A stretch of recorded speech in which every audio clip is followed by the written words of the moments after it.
Se o dono da casa soubesse que hora da noite o ladrão viria, ele ficaria de guarda e não deixaria que a sua casa fosse arrombada. Assim vocês também precisam estar preparados, porque o Filho do Homem virá numa hora em que vocês menos esperam. E queridos, como que nós conseguimos estar preparados nesses dias? Estando cheios do Espírito Santo. Amém? Para nós estarmos preparados para o dia em que o Senhor voltará para levar a sua igreja, nos encontrarmos com Ele, estabelecer o seu reino, seja qual for aí o seu entendimento da linha teológica, escatológica de como vai ser, o importante é que nós estaremos com Ele. Para que esse momento aconteça, seja você pré-tribulacionista, meso, pós-tribulacionista, amilenista, pré-milenista, pós-milenista, tudo são termos escatológicos. Seja qual for a sua linha de entendimento, porque se você mergulhar nas Escrituras, você vai achar base para praticamente todas elas. Mas o mais importante de tudo é o quê? Estar pronto, como Jesus fala. Pastor, vamos passar pela grande tribulação? Vamos ser retirados no meio dela? Vamos passar pela grande tribulação inteira? Seja antes, durante ou depois, precisamos estar preparados. Amém? E para isso precisamos viver uma vida cheia do Espírito. E quando nós estamos cheios do Espírito, Ele começa a nos preparar para algumas coisas. Querido, esse mês de outubro, ele começou para mim de um modo muito esquisito, muito estranho, muita angústia. Muita angústia. Nós tivemos um culto maravilhoso domingo, um culto de ceia. Foi uma bênção, não foi? Foi um culto maravilhoso, mas eu já estava angustiado. Virou um mês, eu fiquei angustiado. Um peso no meu coração, que só foi aumentando durante a semana. Foi ficando maior, maior, maior esse peso. Um sentimento de tristeza. E a gente começou a orar para tentar entender em Deus. E eu lembro que domingo passado eu ministrei sobre uma vida cheia do Espírito, né? Vivendo no Espírito. Só que domingo passado o Senhor já começou a me dar um outro tema para eu ministrar. Eu estava discernindo se era para domingo passado, se era para hoje. E aí eu resolvi deixar para hoje.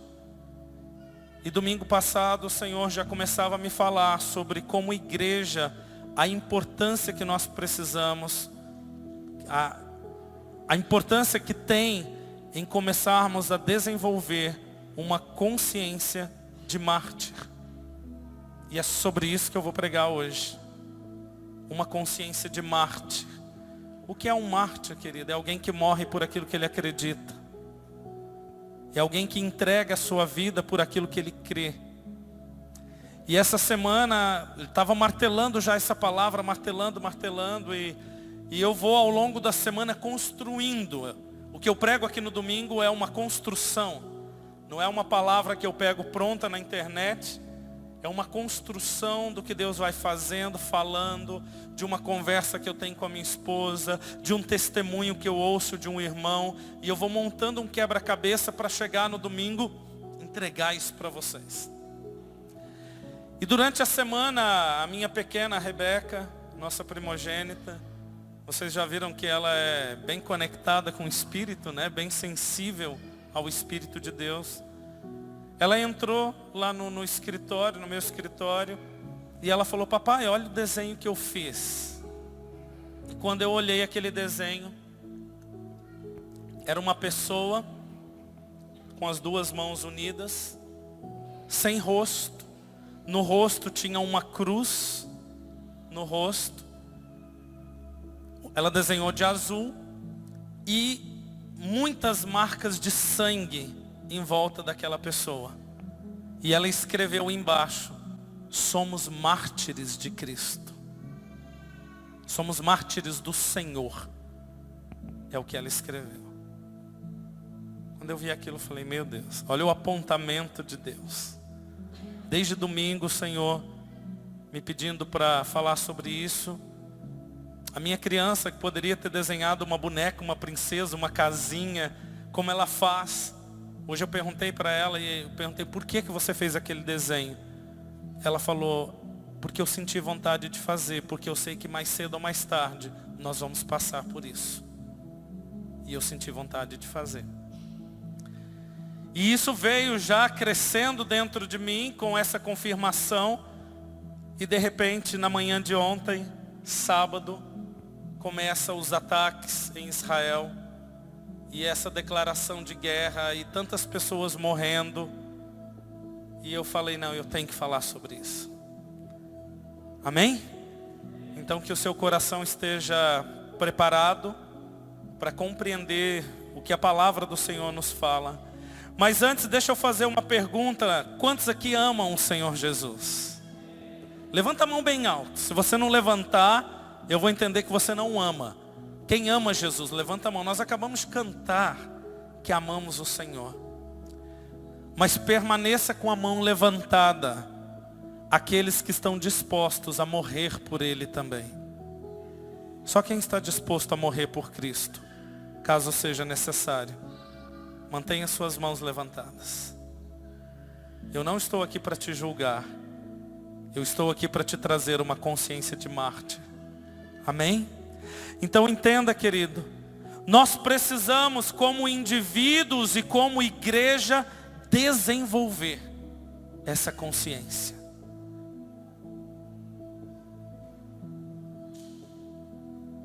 Entenda, ontem de manhã, 6:30 da manhã, quem está acompanhando as notícias? Israel, a nação de Israel está em guerra, amém? Contra o Hamas. Então ontem a nação de Israel, às 6:30 da manhã, ela recebeu um ataque tanto aéreo quanto terrestre. Na verdade, um ato de covardia, porque ontem de manhã é o Shabat dos judeus, o dia do descanso, o 7º dia, o dia em que eles vão à sinagoga, e também era o último dia da festa dos tabernáculos. O último dia da festa dos tabernáculos, que é o dia em que os pais, eles levam os seus filhos para a sinagoga para dançar com os filhos ao redor dos livros da Torá. E uma das características que os judeus fazem durante esses dias, eu estava vendo isso hoje, é se desconectar da internet, do celular, é deixar tudo de lado. Para quê? Para dedicarem esse tempo ao Senhor. E o que o Hamas, essa parte do extremismo islâmico da faixa de Gaza, o que eles fizeram? De modo totalmente covarde, aproveitaram esse momento em que eles estavam, digamos, com a guarda baixa por conta do que estava acontecendo. E eles lançaram de imediato cerca de 2.000 mísseis e o ataque por terra nas colônias próximas ali à divisa. De modo que Israel, que é considerado ter um dos melhores exércitos do mundo, um dos maiores potenciais bélicos, foi pego de surpresa e levou um tempo para entender o que estava acontecendo. Por quê? Porque eles estavam num outro momento. E ontem de manhã, quando eu vi a primeira notícia, o relato era cerca de 40 mortos, o que para a nação de Israel hoje é muito. Nós estávamos assistindo um dos vídeos em que eles falam que nos últimos conflitos que teve, a última guerra mesmo, ela já tem bastante tempo, mas nos últimos conflitos armados, se morria 4, 5, no máximo 10 pessoas. E ontem, a hora que deram a notícia, já tinha a estimativa de 40, e hoje à tarde a estimativa já era de mais de 900 israelenses mortos. Então é algo sem precedente. E juntando tudo isso, eu falei, eu preciso falar sobre essa consciência de Marte. Entenda, querido, há muitos anos se fala sobre a nação de Israel como sendo o relógio de Deus para o que vai acontecer, escatologicamente falando. Você quer entender os tempos, quer entender os livros proféticos do Antigo Testamento, quer entender Apocalipse, quer entender tudo o que vai acontecer nos próximos tempos, olhe para a nação de Israel. Israel é o relógio de Deus. O que acontece lá vai refletir em todo o mundo. Então entenda, eu tenho dito vários cultos, culto após culto, que eu não sou pregador do caos, eu não sou pessimista, né? Quem me conhece sabe disso, eu tenho sempre uma palavra de ânimo, de esperança.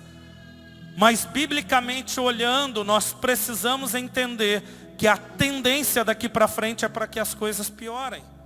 Isso não é pessimismo. Isso é uma visão bíblica do cenário que nós estamos vivendo. Por quê? Não apenas com essa guerra em Israel, mas como uma tendência global. E por que isso? Porque o cenário ele tem que ficar cada vez pior para que possa se levantar o anticristo. E qual vai ser a promessa do anticristo quando ele se levantar? Entenda, anticristo, aquele que se opõe a Cristo. A palavra vai dizer que o espírito do anticristo já está atuando há muito tempo. Já existem muitas pessoas influenciadas pelo espírito do anticristo. Mas há uma pessoa que muito provavelmente já está entre nós, uma pessoa que vai ser levantada como o representante desse sistema. Aquele que vai ser chamado de anticristo, que vai se opor à pessoa de Cristo, se opor a todos aqueles que creem em Cristo. E ele vai vir de que modo? Com uma proposta de paz. Quando que eu preciso chegar num lugar e oferecer, por exemplo, uma proposta de limpeza, de organização? É para um ambiente que está sujo. Quando que eu vou oferecer alimento? É para um lugar que tem fome. E quando que vai se oferecer paz? É para um lugar onde existe caos. É para um cenário de caos. Então, por isso que biblicamente as coisas vão piorar, querido. Se você pegar o seu Instagram, você vai olhar aí o que está acontecendo com todo o movimento ideológico com relação às crianças e tantas coisas. Tantas coisas, e tudo vai piorar, e entenda, está tudo no controle do Senhor. Deus, ele não perdeu o controle de nada, ele não perde, ele é soberano. E tudo está no controle do Senhor, para quê? Para que esse sistema se estabeleça, para que se levante o anticristo, para que se proponha esse acordo de paz. Então entenda, a paz ela é necessária em meio a um cenário de caos. Querido, a pergunta é, nesse cenário que vai piorar, nesse cenário que vai ficar mais difícil, hoje nós ainda temos a liberdade de estarmos aqui, mas existem tantas nações ao redor do mundo, em que jamais se poderia estar com um microfone e uma porta aberta. Existem tantas nações ao redor do mundo, onde nós temos a conhecida igreja subterrânea. O regime comunista chinês é um deles, onde não se pode ter um templo em que se invoque o Senhor.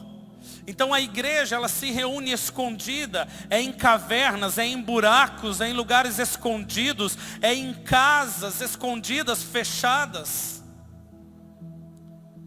A Indonésia é o país com a maior população muçulmana do mundo. A maior população é na Indonésia. E eu tenho alguns amigos, nós temos alguns amigos que são missionários, pastores, né, na Indonésia. E eu lembro de uma foto que uma vez eu vi que me marcou tanto, de um batismo. Por exemplo, vários de vocês que estão aqui foram batizados por nós. Ou aqui na igreja, ou na piscina lá em casa. E eu lembro quando esse amigo me mandou uma foto de um batismo. E o batismo era em uma banheira super apertada. em uma casa com portas fechadas, porque jamais poderia ter sido visto. Então estava ali somente aquele que reconheceu Jesus como Senhor e Salvador, quem estava o batizando e mais algumas pessoas de confiança. Por quê? Porque num país onde existe esse tipo de regime religioso, a pessoa ela pode ser batizada e em seguida ser morta. Então hoje nós temos uma liberdade enorme ainda, embora nós sabemos que algumas coisas já estão começando a colocar os olhos na igreja, alguma perseguição de leve em alguns lugares, mas nada que se compare ao que os nossos irmãos vivem ao redor do mundo. Amém? E a minha pergunta para você é: você está pronto para morrer por Cristo? Se hoje no Brasil começa uma perseguição, você está pronto para entregar a sua vida? Querido, entenda, existem tantas pessoas ao redor do mundo que estão morrendo neste exato momento por seguirem a Jesus, e não existe melhor caminho do que seguir Jesus. E enquanto existe algo tão grande, tão nobre, como entregar a sua vida por Cristo, tem gente que está vivendo de picuinha dentro da igreja. Tem pessoas que, se o pastor por descuido não cumprimenta, a pessoa fala que não quer saber mais de Deus, não quer saber mais da igreja. Por quê? Imaturidade. Imaturidade, quando na verdade nós deveríamos estar nos preparando para, se necessário for, morrermos pela causa de Cristo. Então entenda, você está pronto para morrer por Cristo? Querido, entenda. A palavra diz que sem fé é impossível agradar a Deus. É impossível agradar a Deus. Mas será que você tem fé suficiente em Deus a ponto de estar disposto a perder a sua vida por Ele? Será que a sua certeza do amanhã, será que a sua convicção da eternidade, ela está tão nítida dentro de você, de modo que você se torne consciente de que a morte aqui na terra não é morte, na verdade, é o início da vida. A morte terrena, que para muitos é a causa de desespero. Eu me lembro quando eu participei de um velório, e havia uma pessoa gritando perto de mim: eu nunca mais vou vê-lo. Eu nunca mais vou vê-lo. Ou seja, essa é a convicção daquele que não tem a esperança do reencontro. E você, dentro de você, como está o seu nível de fé? Como está o seu nível de convicção no Senhor? Entenda, querido, para que a igreja chegasse até aqui, muitos a regaram com o seu próprio sangue. Muitos. Mas hoje, quando a gente olha, e eu não estou falando só do Mevan Santa Rosa, eu estou falando do sistema religioso da igreja. Tem gente que, se ela veio no culto no domingo, o pastor marca um culto na terça por algum motivo. Não, eu não vou, porque eu já fui no domingo. Querido, será que sinceramente uma pessoa dessa estaria disposta a derramar o seu sangue em nome do Senhor? Eu tenho as minhas dúvidas. Então entenda, o sangue dos mártires que eram perseguidos, mortos, devorados por leões como um espetáculo público, eles serviram como adubo para que a igreja continuasse crescendo. A igreja primitiva, ela foi extremamente perseguida. Eu vou ler alguns poucos relatos para vocês daqui a pouco. Um dos livros que mais me marca é esse daqui, o livro dos Mártires, de John Foxe. que é a história do martírio, desde Estevão, que foi o primeiro mártir pela igreja, até os mais recentes. É um livro que impacta. Então entenda, para que a Bíblia, sabe essa Bíblia que você tem? Quem tem uma Bíblia, levanta a mão. Levanta a Bíblia. Quem não trouxe, levanta a mão, mas tem uma Bíblia. Sabe essa Bíblia, que tantas vezes ela é banalizada. Tantas vezes tem gente que acha que essa Bíblia ela só funciona no domingo. Ela só tem efeito no domingo. Durante a semana ela é um objeto de decoração. Fica linda em cima daquele móvel. Querido, para que você e eu tivéssemos essa Bíblia, o sangue de muitas pessoas foi derramado. O sangue de muitas pessoas. Mas agora eu te pergunto, você derramaria o seu sangue para que essa Bíblia continuasse chegando a outras pessoas?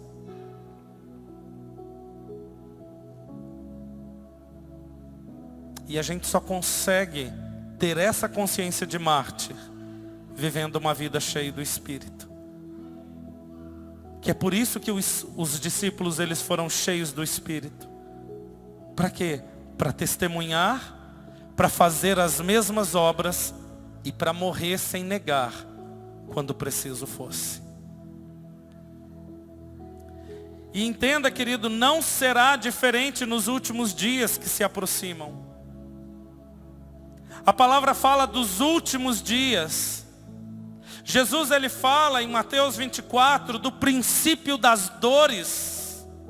Esses dias estão chegando. E não será diferente, você vai ter que provar a sua fé de alguma maneira. Quantas e quantas pessoas são agentes 007 dentro da faculdade, do trabalho, estão tão escondidas e infiltradas que ninguém sabe que você é cristão. Eu particularmente eu não acredito que uma pessoa dessa, diante de um martírio, de um ato, ela permaneça. Jesus ele fala, olha, aquele que me negar diante dos homens, eu negarei diante do meu Pai.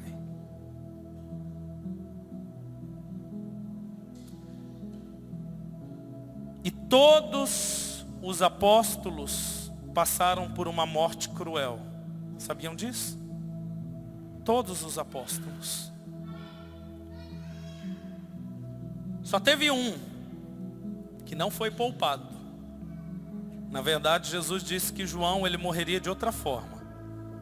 Mas Jesus não disse que ele não passaria pela crueldade. João foi o único que morreu de morte natural. Ele morreu na ilha de Patmos, já velho. Só que a história conta que antes disso, ele foi jogado dentro de um caldeirão de óleo fervente. Só que ele não morreu. Porque ele tinha uma palavra de Jesus, de que ele não morreria como os outros.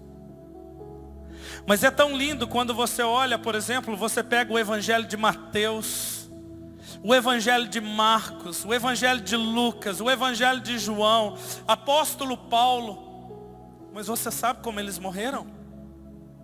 Deixa eu ler um pouquinho para vocês. Deixa eu complementar aqui um pouquinho essa palavra.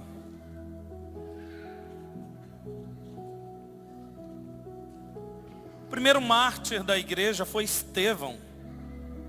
Lembra quando Saulo estava ali consentindo na morte dele?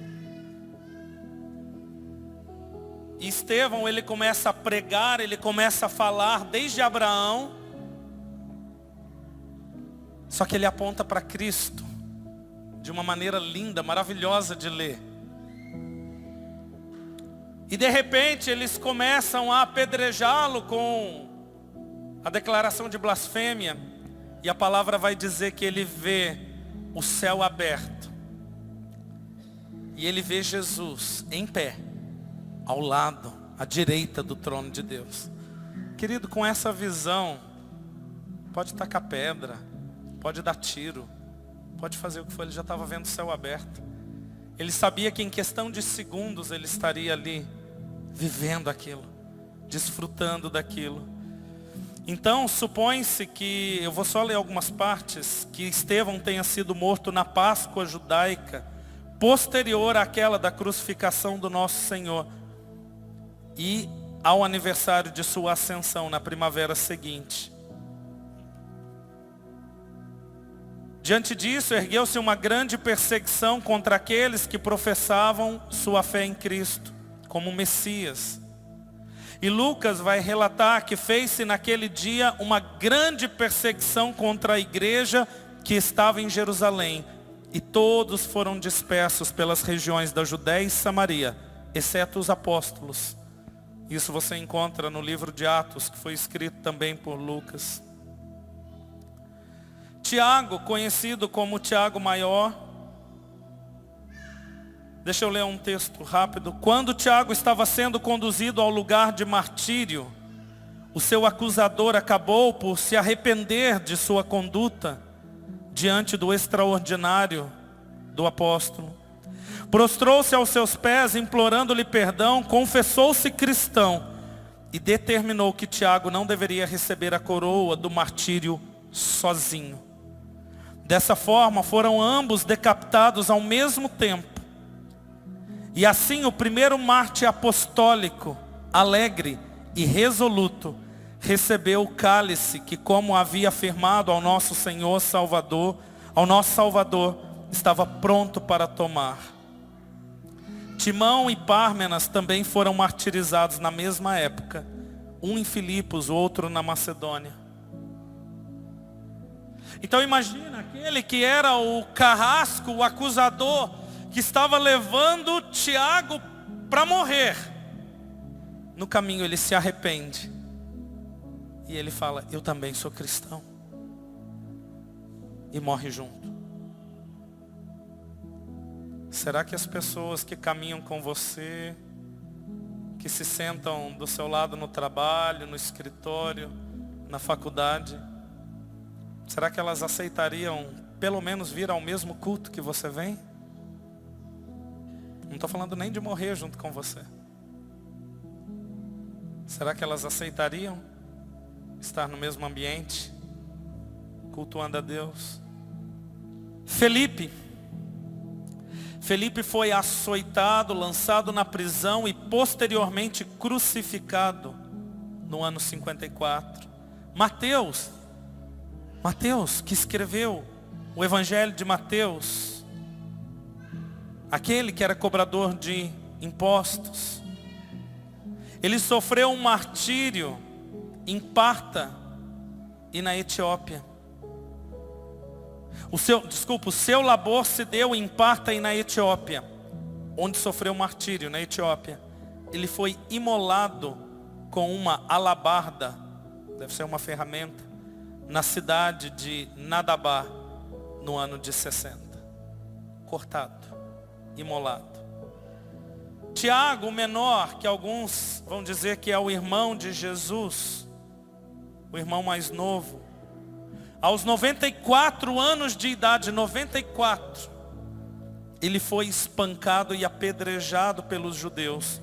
E por fim ele teve o seu crânio esmagado por clavas. Matias, aquele que veio para substituir o lugar de Judas, ele foi apedrejado em Jerusalém e depois decapitado. André, irmão de Pedro, ele pregou o evangelho em muitas nações asiáticas. Mas quando ele chega numa cidade chamada Edessa, ele foi capturado e crucificado em uma cruz, cujas duas extremidades inferiores eram fixadas transversalmente no chão. Por isso que existe a origem do termo a cruz de Santo André. Marcos, ele se converte, supõe-se que ele se converte ao cristianismo por meio de Pedro. E sob a supervisão de Pedro, ele escreve o evangelho de Marcos em grego. Marcos, ele foi arrastado pela cidade, até que a sua carne fosse rasgada pelo povo de Alexandria, no Egito, na grande solenidade de Serapis, o ídolo deles, que lhe tirou a vida com mãos impiedosas. Pedrão. De acordo com Jerônimo, que é um historiador, Pedro foi crucificado de cabeça para baixo e pés para cima, como ele mesmo pediu, pois dizia-se indigno de ser crucificado da mesma forma que o Senhor foi. O apóstolo Paulo, depois de ter orado, ele foi levado para fora da cidade. Depois de ter orado, ele entregou o seu pescoço à espada. Judas foi crucificado também na cidade de Edessa. Bartolomeu, ele foi cruelmente açoitado e a seguir crucificado pelos intolerantes idólatras. Tomé, ele sofreu um martírio ao ser atravessado por uma lança. Lucas foi enforcado em uma oliveira pelos sacerdotes idólatras da Grécia. Simão foi crucificado na Grã-Bretanha. João morreu na ilha de Patmos, mas antes afirma que ele foi jogado em um caldeirão de óleo fervente, mas saiu vivo. Barnabé, acredita-se que a sua morte tenha acontecido por volta de 73, depois de contínuas perseguições e terríveis castigos. Esse foi o início da igreja. É forte? Eu sei que é. Isso que eu li 2, 3 páginas de um livro de mais de 500 páginas.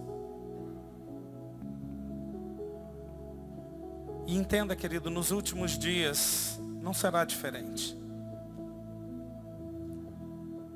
Vai haver um cenário de perseguição, vai haver um cenário de guerra, vai haver um cenário de morte. Pastor, está falando isso para eu ficar com medo? De jeito nenhum. Estou te falando isso para você se preparar. Como que nós somos capazes de passar por seja o que for que tivermos que passar, somente com uma vida cheia do Espírito Santo. Deixa eu ler mais um caso aqui para vocês de Ágata, uma jovem cristã. Ágata, uma moça siciliana da Itália, Sicília, região da Itália, se destacava mais por sua piedade do que por seus dotes pessoais. Sua beleza era tamanha que Quintiniano, governador da Sicília, se enamorou dela e por diversas vezes tentou vencer a sua castidade, sem alcançar sucesso.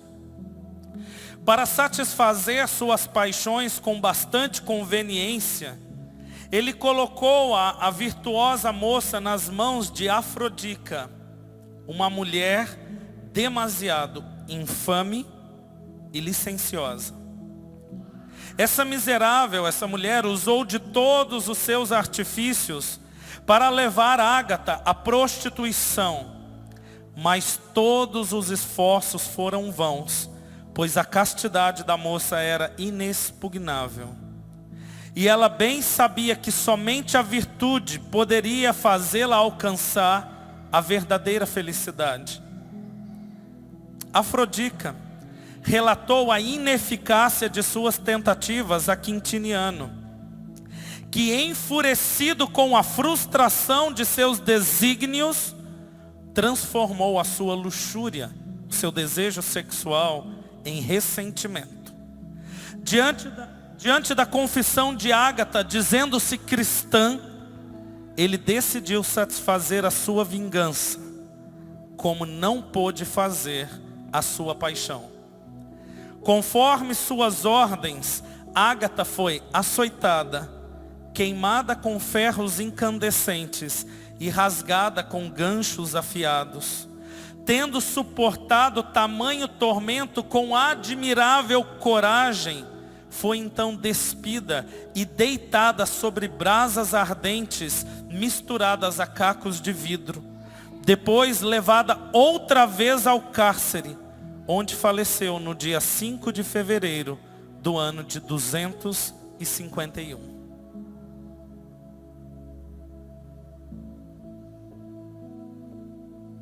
E querido, tem tanta gente que se diz afastar de Deus, porque Deus não satisfez o desejo dela. E como uma criança que faz birra, a pessoa não quer saber mais de Cristo e do Evangelho, porque Deus não fez o que ela queria. Então entenda, existem tantos outros exemplos de pessoas que não negaram a Jesus, ainda que isso lhe custasse a vida, como de fato custou. Mas a consciência de mártir, ela não se refere apenas à morte física, em nome do Senhor. Você precisa ter essa consciência. Se eu tiver que morrer por Cristo, é melhor morrer do que negar. Porque aquele que negar Jesus diante dos homens, Jesus o negará diante do Pai. Só que a consciência de mártir, enquanto a gente não passa por esse tipo de situação, ela se aplica também a mesmo estando vivos como nós estamos, escolhermos viver como alguém que já morreu, para que a vontade do Senhor seja feita em nós. O apóstolo Paulo vai dizer, olha, vivo não mais eu, mas Cristo vive em mim. Ele estava vivo falando. Ele de fato passou pelo martírio, mas dentro dele ele já estava martirizado pela causa de Cristo. Vivo não mais eu, mas Cristo vive em mim. Quem já declarou esse versículo? Levanta a mão, fala a verdade. É lindo, né? A gente acha que fazer um silk desse versículo na camiseta vai afastar demônio, vai proteger. Tem gente que acha que botar um adesivo desse no carro é que nem um talismã, que nem uma coisa que vai afastar coisas ruins. Não, querido. Deixa eu te ajudar a entender o que é isso. Vivo não mais eu.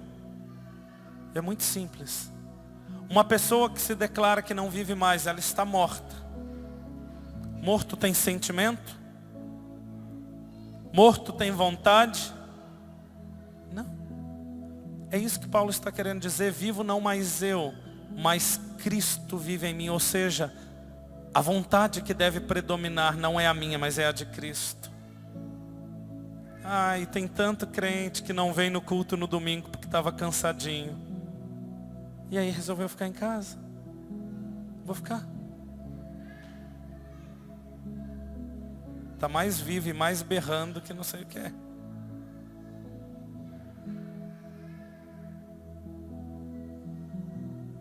Por isso pense bem antes de dizer, vivo não mais eu, mas Cristo vive em mim. Porque ao dizer isso você está dizendo, embora eu possa querer algo, o que vai prevalecer é a vontade de Cristo para a minha vida. Amém? Vocês estão tão sérios.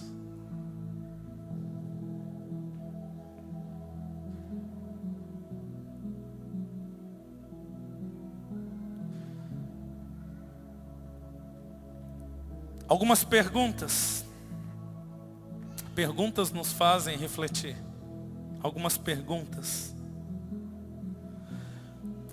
Você está disposto, estando vivo, ninguém aqui passou pelo martírio ainda, talvez alguns passem. Estando vivo, você está disposto a renunciar tudo aquilo que te afasta de Deus para viver uma vida no sobrenatural de Deus?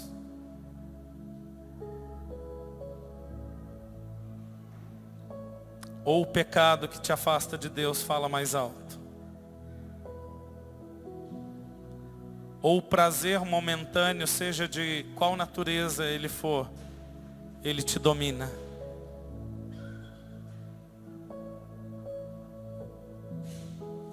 Você está disposto a parar de olhar para o seu próprio umbigo e parar de pensar que o mundo ele gira ao seu redor e se dispor a ser a resposta de Deus na vida de alguém? Você está disposto a parar de sair do culto chateado porque alguém não te deu um abraço e ao invés de ser dodói, mimizento e birrento, você levantar e falar assim: Senhor, conta comigo que eu vou dar o abraço que vai curar muitas vidas por onde o Senhor me mandar? Será que você está disposto?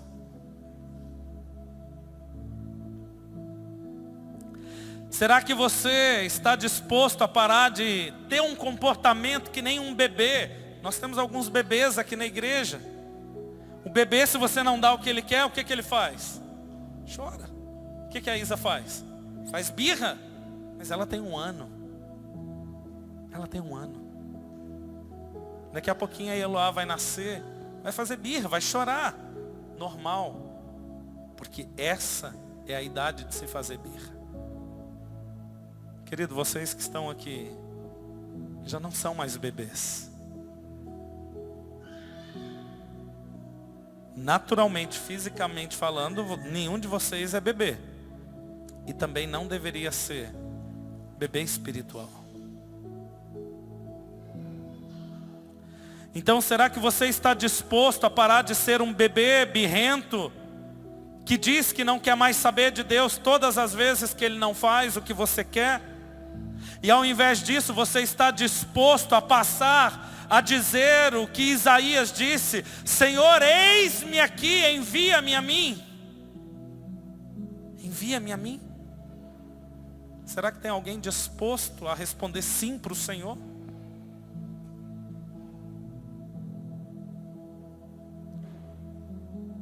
A palavra vai dizer que o Senhor ele procurou alguém que pudesse estar na brecha, ou seja, no local do clamor, da intercessão, mas ninguém foi achado.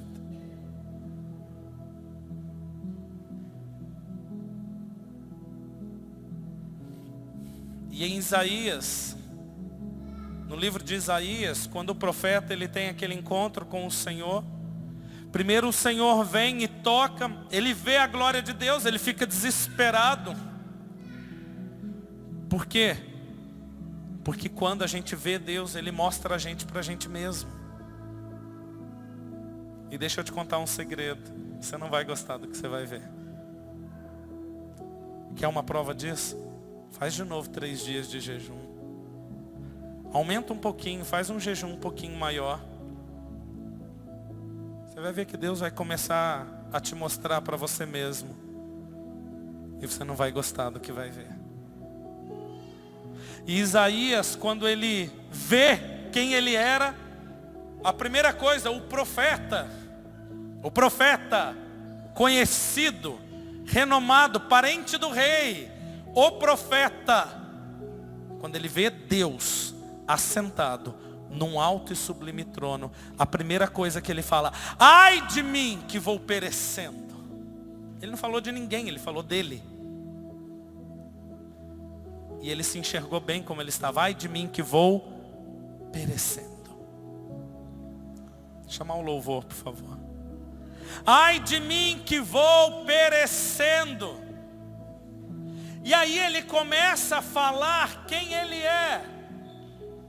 Ele fala: eu sou um homem de lábios impuros. Ou seja, eu falo o que eu não deveria falar.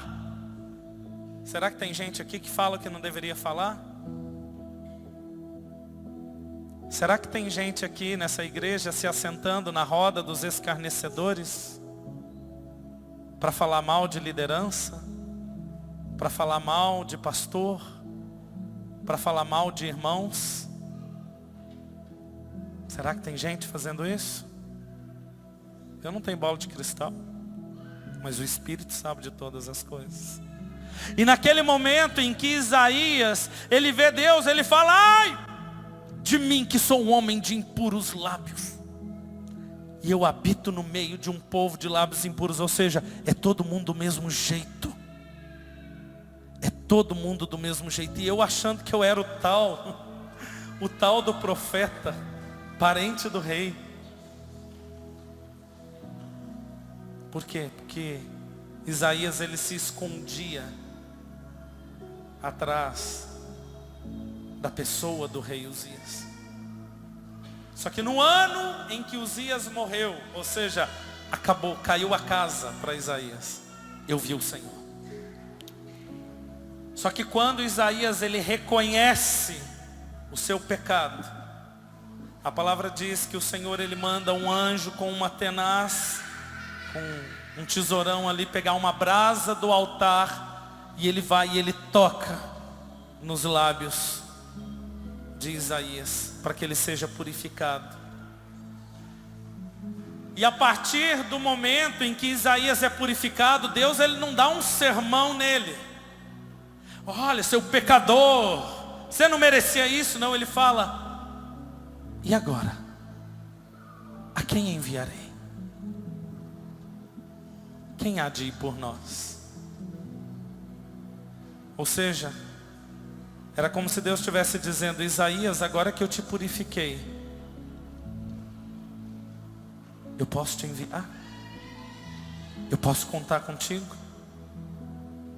A quem enviarei? Quem há de ir por nós? E Isaías, ele responde: eis-me aqui, envia-me a mim. Então a minha pergunta para você é: você quer ser um mártir do Senhor? Ainda que vivo, ainda que congregando aqui na igreja. Você quer ser um mártir disposto a viver não a sua vontade, mas a vontade de Jesus? Não é a vontade do pastor, da pastora, não. É a vontade de Jesus na sua vida. E ser a resposta para Ele: eis-me aqui, Senhor, envia-me a mim. Querido, entenda, Jesus, ele quer contar com cada um de nós aqui. Existe algo que só foi depositado em você, que não foi depositado em mim. Tem algo nessa terra, Cíntia, que só você vai poder fazer.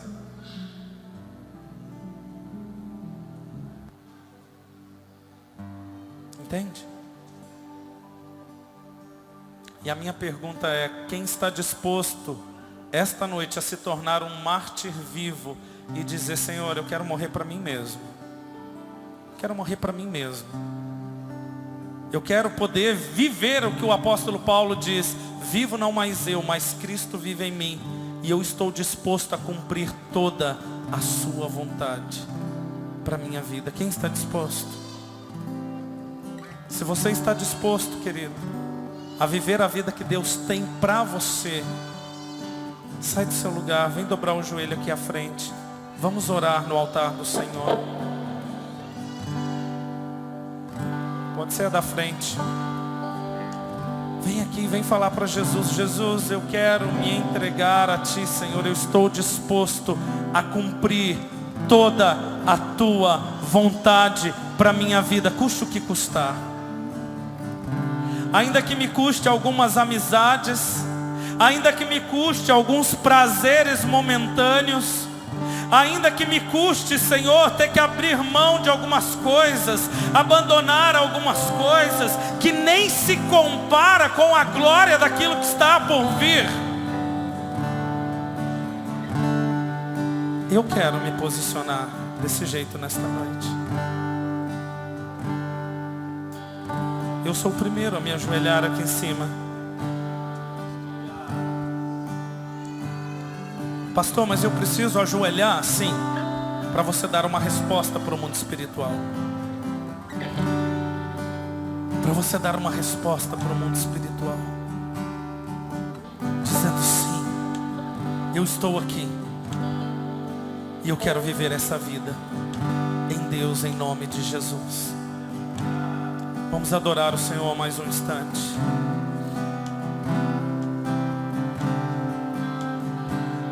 De cruz se erigiu, oh Jesus. Dela um dia fugiu como emblema de vergonha e dor, mas contemplo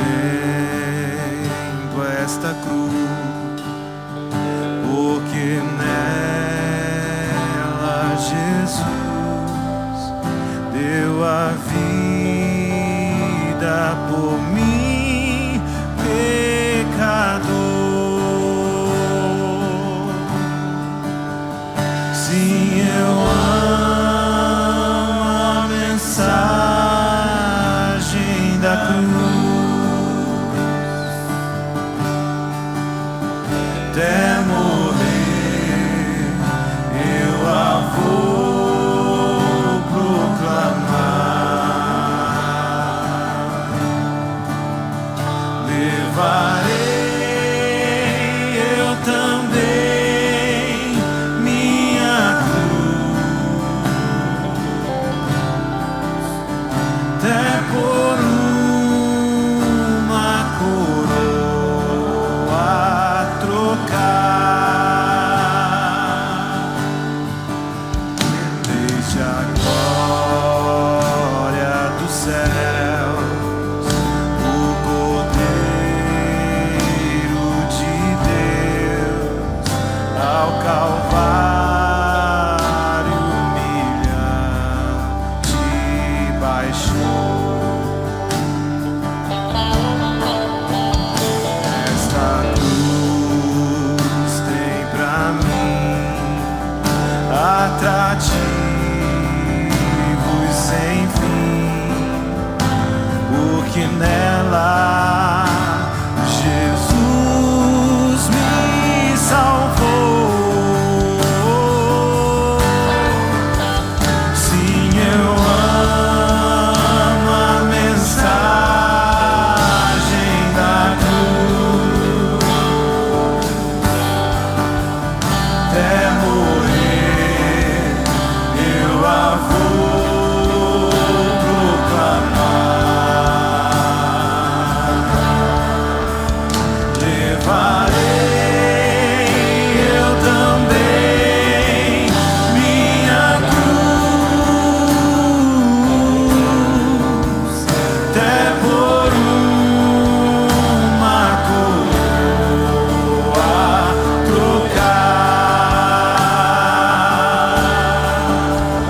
Nesta cruz padeceu e por mim já morreu meu Jesus para dar-me o perdão.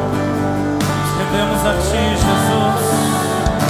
Eu me alegro na cruz, dela vem graça e luz para minha santificação.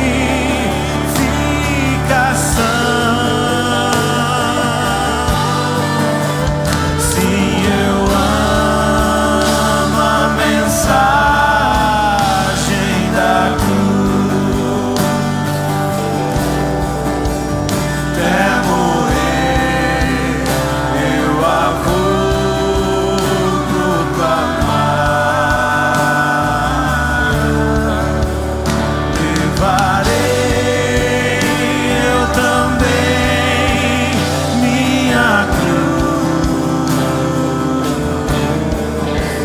até por uma coroa trocar. Sim, eu amo a mensagem da cruz, Se nós amamos Jesus, até morrer eu a vou vamos cantar isso juntos. proclamar. Eu levarei, Senhor. Levarei eu também minha cruz,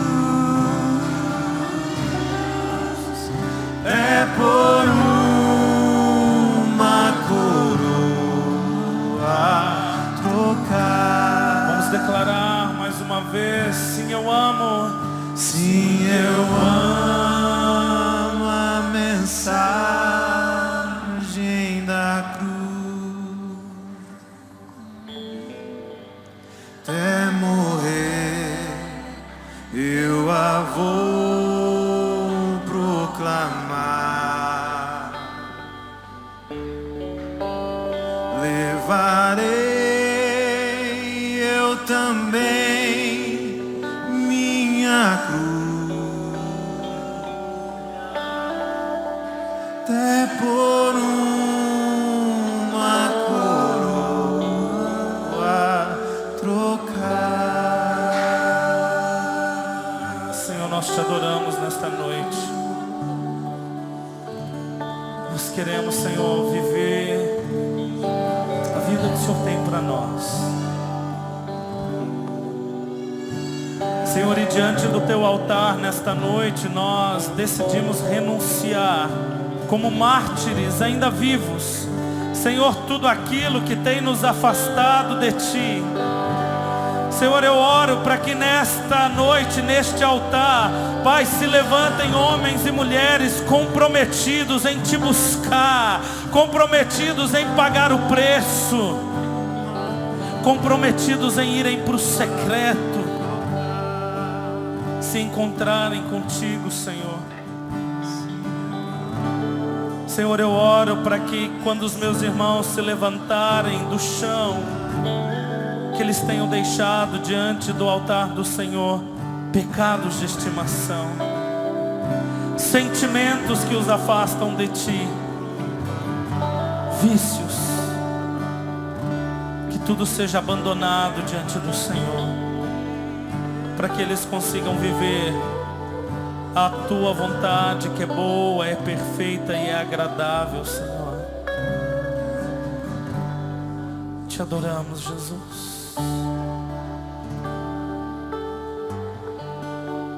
Oh, Espírito Santo de Deus, toca os corações, Jesus. Faz aquilo que só o Senhor pode fazer. É teu o ministério de convencer o homem do pecado e do juízo.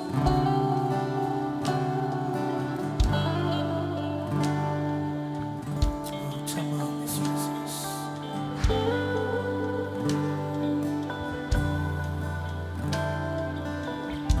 Faça compromisso com o Senhor nesta noite, querido. Faça compromisso com o Senhor de abandonar, de se afastar tudo aquilo que te leva para longe dele. Sim, Jesus, amamos a mensagem da cruz. Vamos finalizar esse culto nesta noite, todos nós cantando esse refrão. Que a graça do Senhor Jesus, o amor de Deus Pai e a comunhão do Espírito Santo seja com cada um de vocês. Em nome de Jesus, vamos cantar. Minha cruz, até por uma coroa trocar. Sim, eu amo a mensagem da cruz.